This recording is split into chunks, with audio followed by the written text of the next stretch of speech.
नमस्कार, social media special bulletin देख रहे हैं आप और मैं हूं आपके साथ प्रभात पांडे। इस बुलेटिन में हम आपको दिखाते हैं देश और दुनिया की तमाम बड़ी खबरें और करते हैं उनका सटीक एनालिसिस। तो कौन सी है आज की खबर, डालेंगे एक नजर। देखिए, सबसे बड़ी खबर यही है कि ईरान का इजराइल पर जवाबी हमला अब देखने को मिला है, क्योंकि इजराइल ने ईरान पर बड़ा हमला किया था। इसके बाद बात करेंगे अहमदाबाद में सबसे बड़ा विमान हादसा कल हुआ, इस पर चर्चा करेंगे।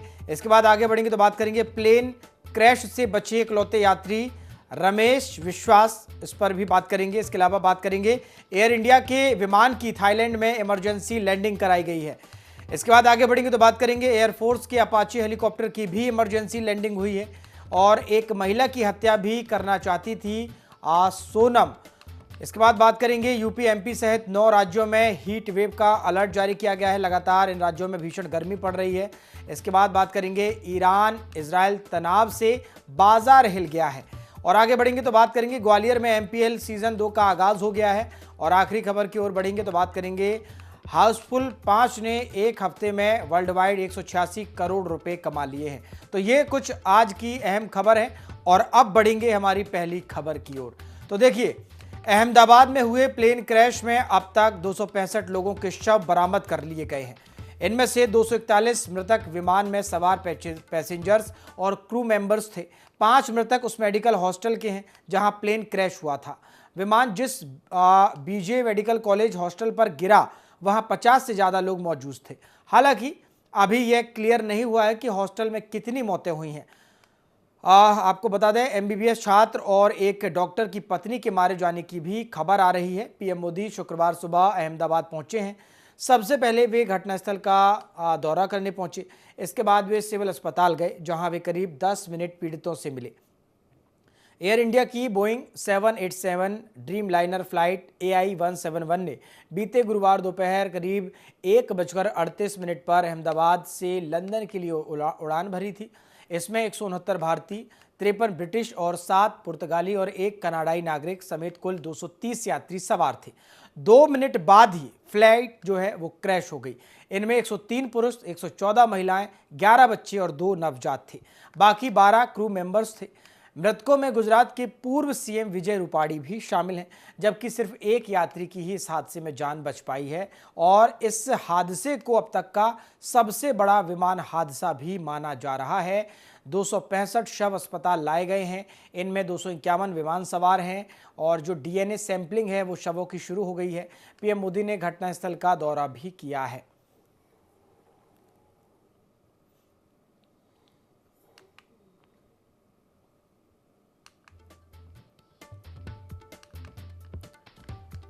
तो देखिए, इस घटना से जुड़े हुए कुछ आज के बड़े अपडेट्स आपको दे दें। अहमदाबाद पुलिस स्निफर डॉग लेकर क्रैश साइट पर पहुंची है और दूसरा जो फ्रेम है आपको दिखा रहे हैं कि किस तरह से प्रधानमंत्री मोदी जो है घायलों को देखने के लिए अस्पताल पहुंचे हैं।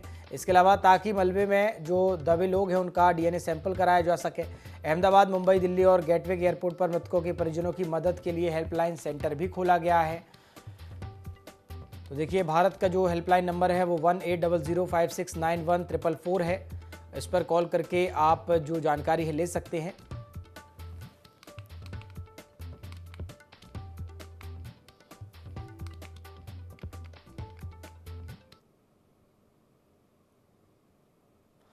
तो देखिए, अहमदाबाद प्लेन हादसे में जिंदा बचे इकलौते यात्री रमेश विश्वास कुमार ने बताया कि मुझे विश्वास नहीं होता कि मैं कैसे जिंदा बाहर निकला। शायद दरवाज़ा टूटा और सीट समेत मैं नीचे गिर गया। मुझे कुछ याद नहीं था। रमेश कुमार अहमदाबाद के सिविल अस्पताल में भर्ती हैं। पीएम मोदी ने शुक्रवार को उनसे मुलाकात की और हालचाल जाना। दोनों के बीच करीब 10 मिनट बातचीत हुई। इसके बाद रमेश ने बातचीत में कहा कि पीएम ने उनका हालचाल जाना और पूछा कि हादसा कैसे हुआ। रमेश प्लेन की 11A सीट पर बैठे थे। हादसे के बाद वे घटनास्थल से खुद पैदल चलकर बाहर निकले। प्लेन क्रैश से बचे इकलौते यात्री रमेश विश्वास ने बताया कि कैसे वो जिंदा बचे हैं। उन्होंने कहा कि दरवाजा टूटा और सीट समेत वो नीचे गिर गए। पीएम मोदी ने उनसे अस्पताल में जाकर मुलाकात भी की है और मुलाकात की तस्वीरें हम आपको लगातार स्क्रीन पर दिखा रहे हैं।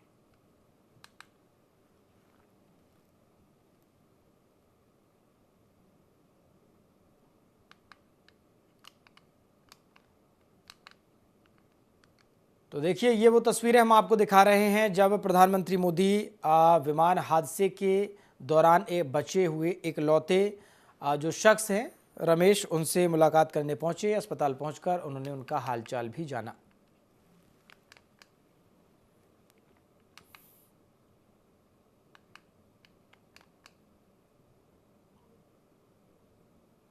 आगे बढ़ेंगे। थाईलैंड के फुकेट इंटरनेशनल एयरपोर्ट पर एयर इंडिया की फ्लाइट AI 379 की इमरजेंसी लैंडिंग कराई गई।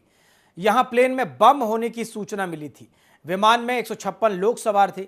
फ्लाइट फुकेट से दिल्ली आ रही थी, जिसकी जानकारी के अनुसार एयर इंडिया की फ्लाइट ने फुकेट एयरपोर्ट से भारतीय समयानुसार सुबह करीब 9:30 बजे, स्थानीय समय के अनुसार दोपहर 2:30 बजे टेक ऑफ किया था।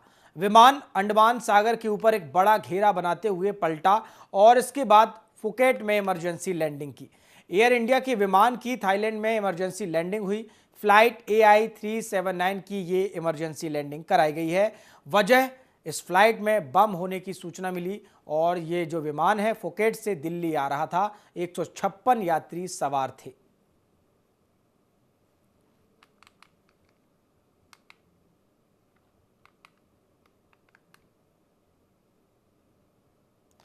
आगे बढ़ेंगे। पंजाब के पठानकोट में एयरफोर्स के अपाचे हेलीकॉप्टर की इमरजेंसी लैंडिंग हुई। हेलीकॉप्टर ने पठानकोट एयरफोर्स स्टेशन से उड़ान भरी थी।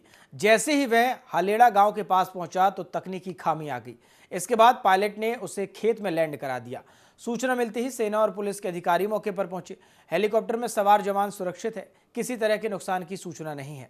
सेना ने आसपास का एरिया सील कर दिया है। इसके बाद किसी को आसपास आने जाने नहीं दिया जा रहा। करीब 2 घंटे बाद हेलीकॉप्टर रवाना हो गया। बता दें कि कल अहमदाबाद में एयर इंडिया की Boeing 787 Dreamliner flight AI 171 crash हो गई थी। इसमें विमान में सवार 241 लोगों की मौत हो गई। आज पठानकोट में जो अपाचे हेलीकॉप्टर लैंड हुआ उसे भी बोइंग कंपनी ही बनाती है। पंजाब एयरफोर्स के अपाचे हेलीकॉप्टर की ये इमरजेंसी लैंडिंग हुई है।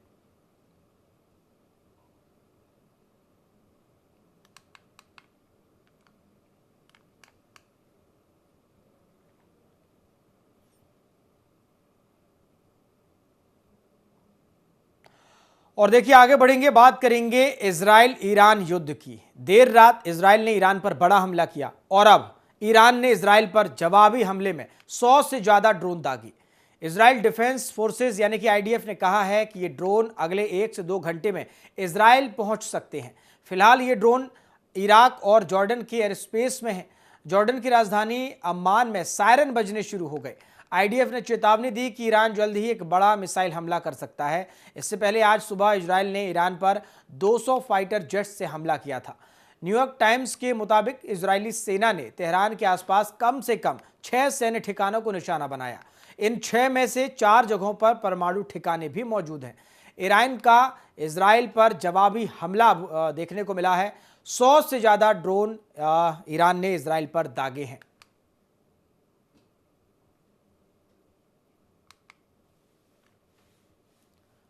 तो देखिए किस तरह से ईरान की जो तस्वीर है हमले के बाद निकल के सामने आ रही है। आप देख सकते हैं इजराइल ने बड़ा हमला देर रात ईरान पर किया था। आपको बता दें 200 से अधिक जो विमान है उसके माध्यम से ये हमला बताया जा रहा है। पूरे इजराइल में, ईरान में फिलहाल इमरजेंसी लगा दी गई है। हालात जो हैं वो बेकाबू हो गए हैं और एक तरह से देखा जाए तो युद्ध की इसे शुरुआत भी माना जा सकता है, क्योंकि अब खुले तौर पर एक दूसरे पर जो दोनों देश हैं वो हमला करते हुए नजर आ रहे हैं। पहले इजराइल ने ईरान पर बड़ा हमला किया और अब ईरान ने भी पलटवार किया है। 100 से ज़्यादा ड्रोन दागे हैं और ये भी माना जा रहा है कि आने वाले कुछ समय में जो ईरान है वो इजराइल पर मिसाइल से भी हमला कर सकता है। हालांकि इजराइल ने जो बड़ा हमला ईरान पर किया था उससे ईरान को भारी नुकसान भी हुआ है। उसके परमाणु ठिकानों पर भी हमला किया गया है। जो न्यूक्लियर कमांड सेंटर हैं उस पर भी निशाना बनाया गया है। इजराइल ने बड़े हमले किए हैं। 6 परमाणु ठिकाने बताए जा रहे हैं जहां पर इजराइल ने निशाना बनाया है और 8 ऐसी जगह हैं जहां पर इजराइल ने हमला किया है। और आपको बता दें कई जो परमाणु वैज्ञानिक हैं ईरान के वो भी इस हमले में जो है उनकी मौत हो गई है। 2 मिलिट्री ठिकाने भी इजराइल ने तबाह किए हैं और 4 एटमी जो ठिकाने हैं उन्हें तबाह करने की जो सूचना है वो फिलहाल मिल रही है।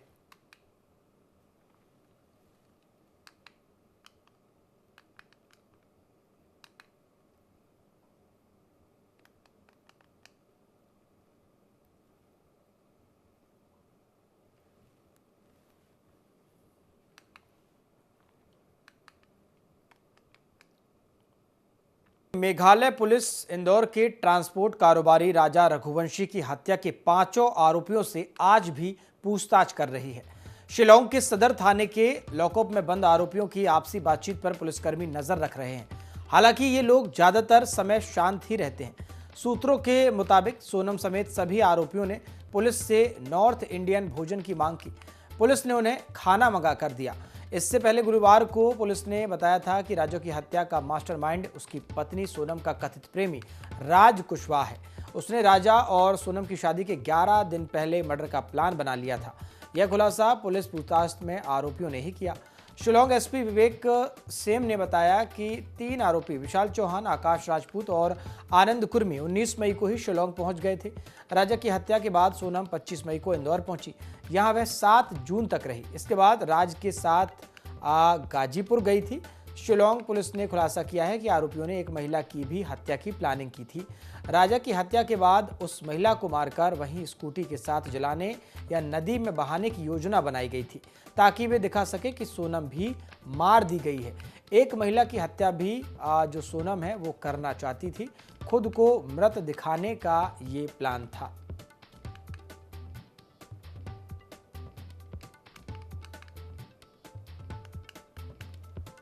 तो देखिए, मेघालय पुलिस इंदौर के ट्रांसपोर्ट कारोबारी राजा रघुवंशी की हत्या के 5 आरोपियों से आज भी पूछताछ कर रही है। शिलांग के सदर थाने के लॉकअप में बंद आरोपियों की आपसी बातचीत पर पुलिसकर्मी नजर रख रहे हैं। हालांकि ये लोग ज्यादातर समय शांत ही रहते हैं।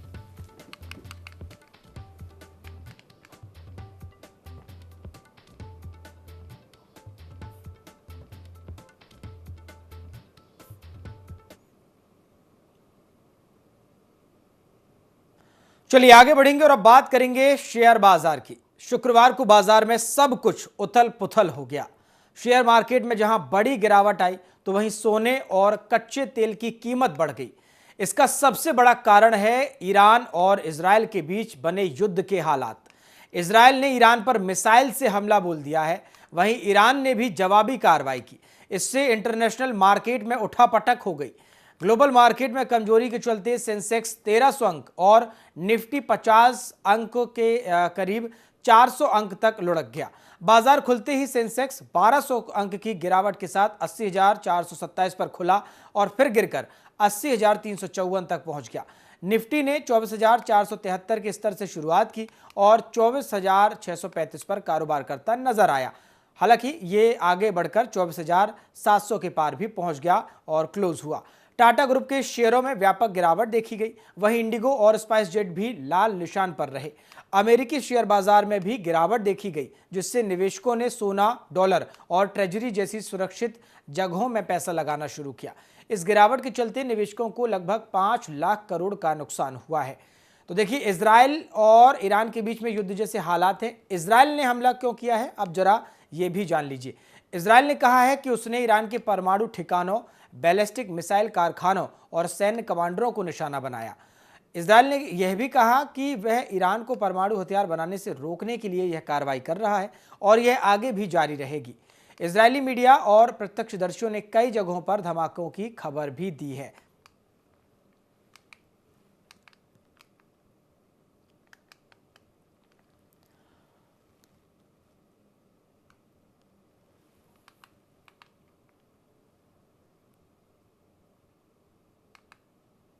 चलिए आगे बढ़ेंगे और अब जरा मौसम का हाल भी जान लीजिए। देश में मानसून 29 मई से मुंबई छत्तीसगढ़ बॉर्डर पर रुका। साउथ और नॉर्थ ईस्ट के राज्यों को छोड़कर सभी राज्यों में भीषण गर्मी पड़ रही है। मध्य प्रदेश, उत्तर प्रदेश सहित 9 राज्यों में आज हीटवेव का अलर्ट है। राजस्थान, हरियाणा, पंजाब और दिल्ली में भीषण गर्मी का रेड अलर्ट है। यहां तापमान 45 डिग्री से ऊपर जा सकता है। वहीं हरियाणा के 9 जिलों में दिन का तापमान 48 डिग्री सेल्सियस तक पहुंच गया है। इसके अलावा मध्य प्रदेश के उज्जैन, सागर, ग्वालियर, चंबल संभाग के 12 जिलों में लू चलने की चेतावनी है। वहीं राजस्थान के भी 22 जिलों में हीटवेव का अलर्ट है।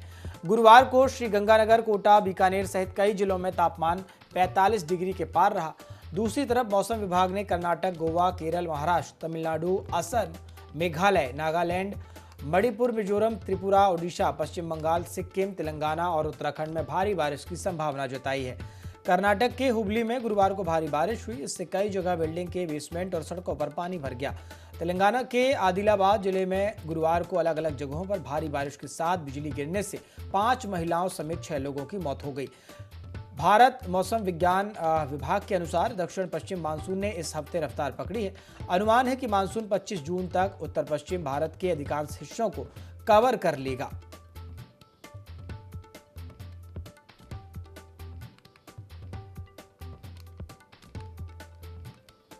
तो देखिए, पूरे भारत में और देखा जाए तो भारत के कई ऐसे राज्य हैं जहां भीषण गर्मी पड़ रही है। लोग जो हैं भीषण गर्मी का सितम झेलने को मजबूर हैं और कुछ राज्य ऐसे हैं जहां पर तेज बारिश भी हो रही है।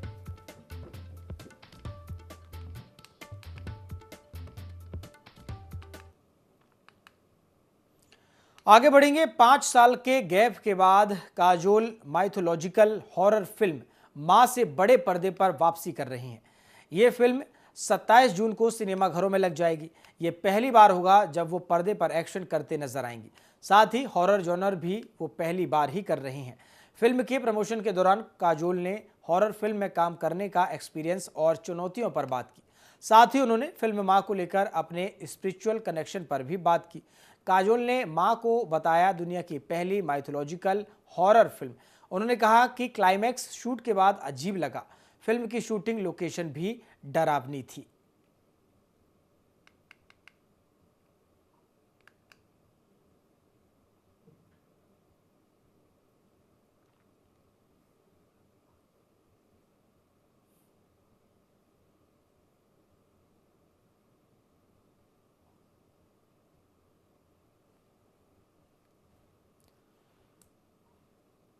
तो देखिए, काजोल जो हैं वो अब एक बार फिर बड़े पर्दे पर वापसी करने वाली हैं। 27 जून को सिनेमाघरों में उनकी फिल्म जो है माँ, वो सिनेमाघरों में बड़े पर्दे पर रिलीज़ होगी।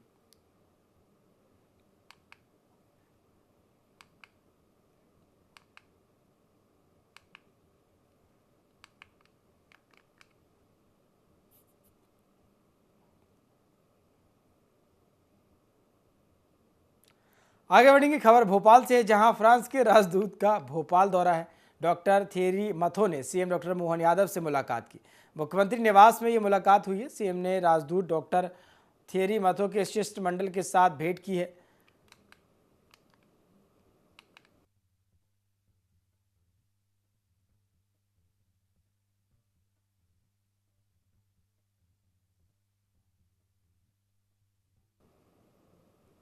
तो भोपाल से ये खबर है, जहां फ्रांस के राजदूत का भोपाल दौरा है। डॉक्टर थियरी मथो ने सीएम डॉक्टर मोहन यादव से मुलाकात की है। मुख्यमंत्री निवास में ये मुलाकात हुई। सीएम ने राजदूत डॉक्टर थियरी मथो के शिष्टमंडल के साथ भेंट की है। ये भेंट की कुछ तस्वीरें आपको हम दिखा रहे हैं। देखिए किस तरह से फ्रांस के जो राजदूत हैं वो मध्य प्रदेश पहुँचे, भोपाल वो पहुँचे और जहाँ मुख्यमंत्री डॉक्टर मोहन यादव से उन्होंने मुलाकात की है।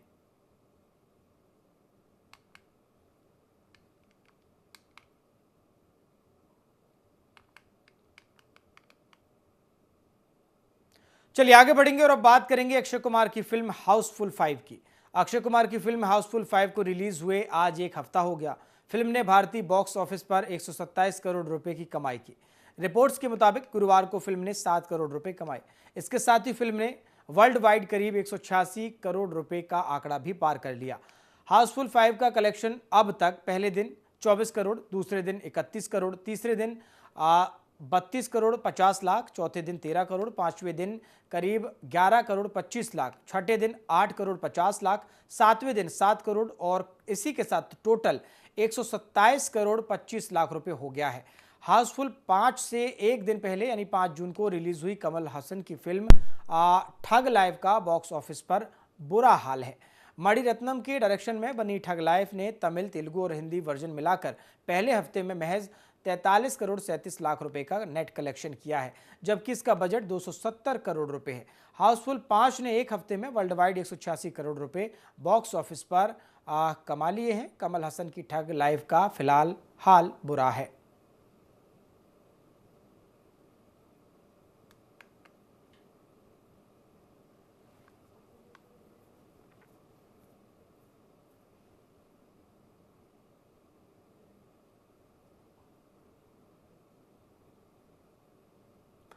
आगे बढ़ेंगे। ग्वालियर में Madhya Pradesh premiere league season 2 का शुभारंभ हुआ।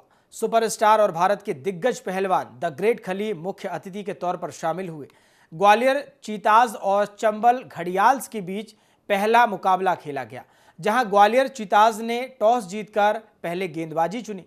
चंबल घड़ियाल्स ने ग्वालियर चीताज को 209 रनों का टारगेट दिया, जिसके बाद लक्ष्य का पीछा करते हुए ग्वालियर टीम केवल 190 रन ही बना पाई और चंबल ने 18 रनों से इस सीजन की पहली जीत दर्ज की। आपको बता दें कि चंबल घड़ियाल्स का ये पहला सीजन है। चंबल घड़ियाल्स के आर्यन पांडे बने मैन ऑफ द मैच। तो देखिए, एमपीएल सीजन 2 का जो आगाज़ है हो गया है और ग्वालियर में ये पहला मैच जो है खेला गया है। 18 रनों से चंबल ने ये जो मैच है उसे अपने नाम कर लिया। आपको बता दें, द ग्रेट खली जो रेसलर हैं वो भी इस मौके पर पहुंचे थे। उन्होंने भी इस मैच में शिरकत की और मैच का लुत्फ़ उठाया।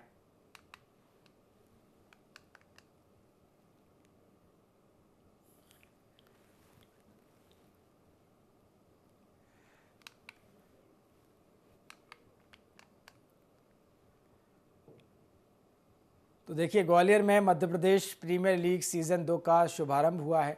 सुपरस्टार और भारत के दिग्गज पहलवान द ग्रेट खली मुख्य अतिथि के तौर पर शामिल हुए। ग्वालियर चीताज और चंबल घड़ियाल्स के बीच में पहला मुकाबला हुआ, जहां ग्वालियर चीताज ने टॉस जीतकर पहले गेंदबाजी चुनी। चंबल घड़ियाल्स ने ग्वालियर चीताज को आपको बता दें जो है लक्ष्य दिया था, जिसे 18 रनों से चंबल घड़ियाल्स ने ये जो लक्ष्य है हासिल कर लिया। 18 रनों से ये मैच जीता है और इस मौके पर द ग्रेट खली जो रेसलर है वैश्विक स्तर पर, वो भी इस मैच का लुत्फ़ उठाने पहुंचे और उन्होंने भी ये जो मैच है देखा है। पहलवान द ग्रेट खली इस मैच में शामिल हुए हैं। एमपीएल सीजन 2 का आगाज़ हुआ है। ग्वालियर में ये पहला मैच खेला गया है। चंबल घड़ियाल्स ने ये मैच जीता है।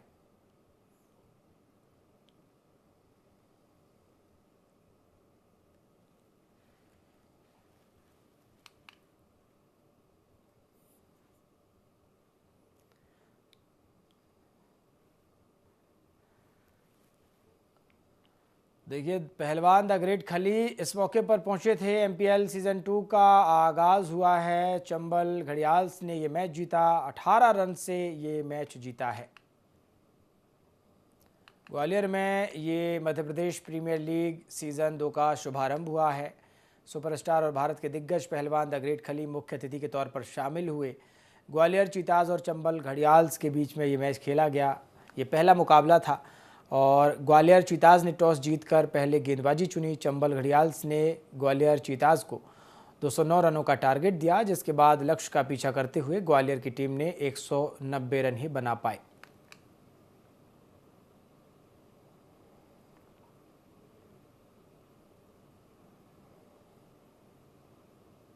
सोशल मीडिया स्पेशल बुलेटिन में फिलहाल इतना ही। देखते रहिए IND24। नमस्कार।